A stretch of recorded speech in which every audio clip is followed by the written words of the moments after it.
Salut à tous, on se retrouve aujourd'hui pour parler du FC Barcelone en ce mercredi 27 août et on commence directement avec les unes des journaux espagnols, Mundo Deportivo Sport, et ça parle de ce joueur Fermín López. Qu'est-ce qui se passe avec le jeune espagnol?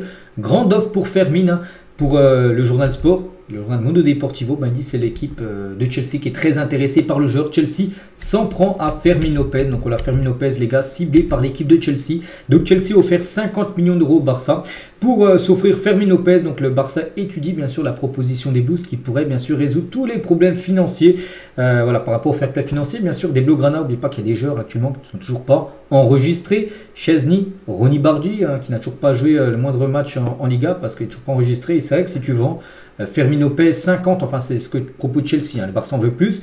Mais c'est vrai qu'en le vendant, voilà, tu peux enregistrer tout le monde, tu peux même peut-être faire une dernière signature sur le mercato estival parce qu'il pourrait être remplacé, bien sûr, Fermín López. Donc le Barça, comme j'ai dit, Chelsea en propose 50, mais le Barça en veut plus, ils ne vont pas accepter les 50 bien sûr de Chelsea. Le Barça vendrait Fermín pour au moins 70 millions d'euros. Il faudrait améliorer leur offre de 20 millions d'euros de plus pour que le Barça soit vraiment totalement OK pour vendre tout simplement Fermín López du côté bien sûr de la Première Ligue. Et Gérard Romero, donc un streamer espagnol mais très bien renseigné à chaque fois sur le Barça, dans un sondage réalisé lors de l'émission de Gérard Romero, donc 45% des fans du Barça vendraient Fermín López à Chelsea pour 70 millions d'euros, tandis que 55% ne le vendraient pas, donc c'est quasiment du kiff-kiff, 45 contre 55%. Voilà, on voit un supporter sur deux le vendrait et l'autre supporter préférait le conserver. Là, pour 70 millions d'euros, vous, qu'est-ce que vous préfériez faire? N'hésitez pas à mettre tout ça en commentaire. Donc pour l'instant, Fermín López, voilà, la situation actuelle, c'est qu'il n'avait pas l'intention de quitter Barcelone. Les gars, il y a quelques jours, il y a 2 semaines exactement, il avait fait une interview à la fin du match. Il a dit « Je reste à Barcelone, les fans peuvent se reposer. C'est le club de mes rêves. » Il avait dit cette déclaration-là après le trophée. Juan Gamper, il avait été en plus élu homme du match lors de la victoire contre Como. Il avait dit ça, il n'y a pas de souci, je vais rester à Barcelone. Mais maintenant, il commence à y réfléchir par rapport à cette proposition tout simplement de l'équipe de Chelsea. Et c'est vrai que financièrement, pour Fermín López, c'est pas le même salaire. Donc Fermín López a un salaire de 6 millions d'euros brut par an au Barça. Donc Chelsea offre à Fermín López un salaire brut de 15 millions d'euros, donc quasiment multiplié par 3, enfin on va dire 2,5 voire 3. Donc bien sûr ça fait réfléchir à un énorme salaire comme ça. Donc voilà, tout ça font que il va étudier tout ça. De toute façon, si ça se fait, ça se fera avant lundi, mais qu'on se dit qu'on ne sait pas s'il restera au club ou non. Et López, Fermín López envisage, comme je dis, sérieusement l'offre de Chelsea pour les raisons aussi suivantes. Donc Chelsea lui garantit aussi un rôle de titulaire. Pourtant, on sait que à Chelsea, la concurrence est énorme, encore plus, je pense qu'au Barça, parce qu'il y a encore plus de joueurs sous contrat là-bas, mais il aurait une place de titulaire garantie. Donc ça aussi, ça peut être tentant pour lui, surtout qu'au Barça, il est plutôt remplaçant. Il bénéficierait aussi d'une augmentation de salaire importante, comme je dis, quasiment un salaire multiplié par 3.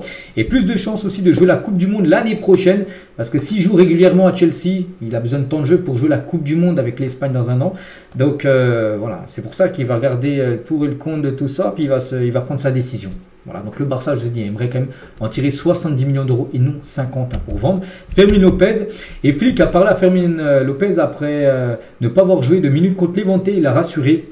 C'est contre Levante, il n'avait pas joué. Il a joué 0 minutes. Donc tout ça, aussi sur ce dernier match, il n'a pas eu de temps de jeu.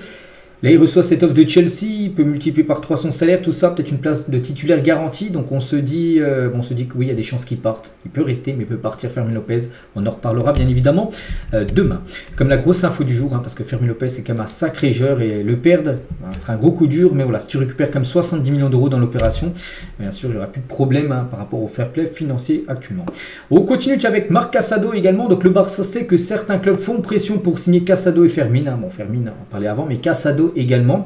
L'un d'entre eux pourrait partir si ce n'est pas exclu. Le club est ouvert à toutes les possibilités, donc l'un d'entre eux. Donc je ne vous cache pas que je pense que le Barça préfère vendre plutôt Casado que Fermín López. Mais bon, Fermín López, c'est actuellement le joueur qui est le plus convoité entre les deux. Après, toutes les options sont ouvertes. Ça se peut qu'il y a même le départ des deux. Là, ce sera parce qu'on sait que du côté du Barça, il y a quand même beaucoup de milieux de terrain. Les deux sont des milieux de terrain. Même si tu perds les deux, tu as quand même ce qu'il faut au milieu de terrain, bien sûr. Mais voilà, au pire, tu peux toujours aller piocher des meilleurs éléments en équipe B, vraiment, s'il y a un souci de blessure parmi les milieux actuels. Voilà, tu peux aller prendre quelques éléments en équipe B. Mais voilà, actuellement, la situation, il peut y avoir des départs sur cette fin de mercato. Et concernant Casado, s'il venait à partir, donc le Barça le laisserait partir pour au moins 30 millions d'euros. Imaginez, tu vends Fermín López 70, tu vends Casado 30, tu pourras récupérer peut-être 100 millions d'euros là sur les derniers jours de mercato. Là, il n'y aurait plus de problème pour enregistrer bien sûr les Chesney, les Ronny Bardi, qui ne sont toujours pas enregistrés, pour jouer la prochaine rencontre de Liga.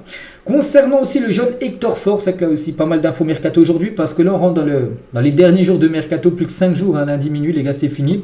Donc la décision finale pour Hector Ford sera probablement entre Como et Mallorca, hein, par rapport à son futur, mais lui aussi hein, devrait partir. Le Barça préfère garder le contrôle du joueur et ne le laisser partir qu'en prêt.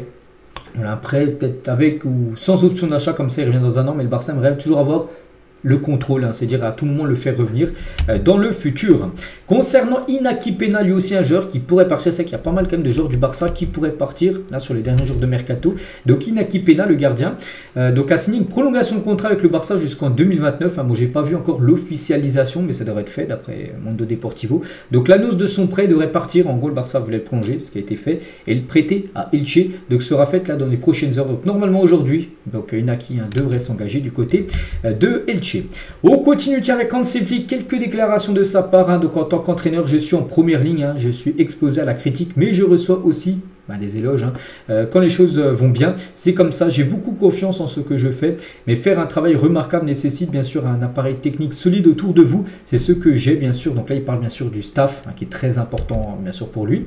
Donc nous avons aussi Juan Garcia qui est un jeune gardien de but très talentueux. Tout le monde a décidé qu'il devait être l'avenir de Barcelone et les mesures que nous devions prendre étaient claires. En gros que Ter Stegen, il était très bon gardien dans le passé, enfin même actuellement, mais bon avec ses blessures, tout ça, et que le Barça voulait passer à autre chose. Donc voilà, c'est pour ça qu'il a été écarté, Ter Stegen, et que voilà, Juan Garcia bien sûr a été recruté.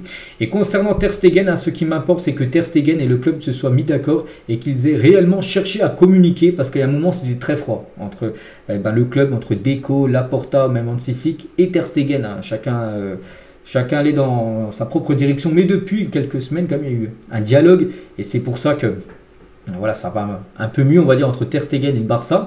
Marc est un excellent gardien de but, il reçoit tout le soutien de notre part pour revenir à son niveau.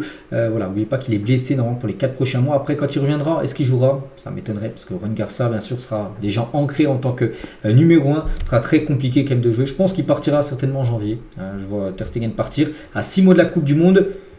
Il partira certainement parce qu'il aura besoin de jouer hein, s'il veut jouer bien sûr la Coupe du Monde avec l'Allemagne. Et toujours avec Hansi Flick, hein, donc Lamine est un talent de génie, surtout à son âge, il est sur la bonne voie et aussi très intelligent.